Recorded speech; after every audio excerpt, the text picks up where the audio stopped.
ఎలాంటి ఆంక్షలు లేకుండా రైతులకు 2 లక్షలు రుణమాఫీ చేయాలని డిమాండ్ చేస్తూ ఈరోజు గజ్వేల్లో బీఆర్ఎస్ వర్కింగ్ ప్రెసిడెంట్ కేటీఆర్, మాజీ మంత్రి హరీష్ రావు పిలుపు మేరకు రాష్ట్ర వ్యాప్తంగా చేపట్టిన ధర్నా కార్యక్రమంలో భాగంగా మాట్లాడిన మాజీ market committee chairman Madasu Srinivas, ఏకకాలంలోనే ఒకవైపు కార్యక్రమం వంటి లక్షల కోట్ల రూపాయలు ఖర్చు చేసి నిందించేటువంటి ప్రాజెక్టు ఒకవైపు తీసుకువస్తూ మరోవైపు రైతుల సంక్షేమం కోసం రైతు బంధు లాంటి, రైతు బీమా లాంటి అనేక పథకాల్ని తీసుకువచ్చి మన కేసీఆర్ గారు ప్రభుత్వం రైతు నిలబెట్టేటువంటి ప్రయత్నం చేసింది. కానీ రేవంత్ రెడ్డి ప్రభుత్వం ఎజెండా వేరే తీరుగా ఉన్నది. రేవంత్ రెడ్డి ప్రభుత్వం మొత్తంగా రైతు వ్యతిరేక విధానాల్ని అవలంబిస్తూ ఉన్నది.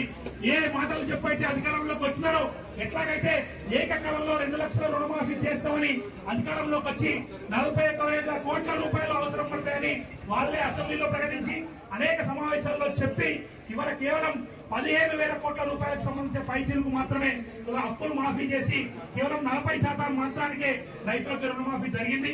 ఇవాళ ఆర్టీఓ గారి ద్వారా ఈ ప్రభుత్వానికి విన్నవించేది ఒకటే, ఏకకాలంలో తెలంగాణ ప్రాంతంలో ఉన్నటువంటి ప్రతి రైతుకు సంబంధించినటువంటి రుణమాఫీని పూర్తి స్థాయిలో అమలు చేయాలని ఈ సందర్భంగా మేము డిమాండ్ చేస్తా ఉన్నాం. లేకుంటే తప్పకుండా రైతులందరినీ ఏకం చేసి ఈ ప్రభుత్వం మీద ఉద్యమం చేయడానికి బీఆర్ఎస్ పార్టీ సిద్ధంగా ఉంటది.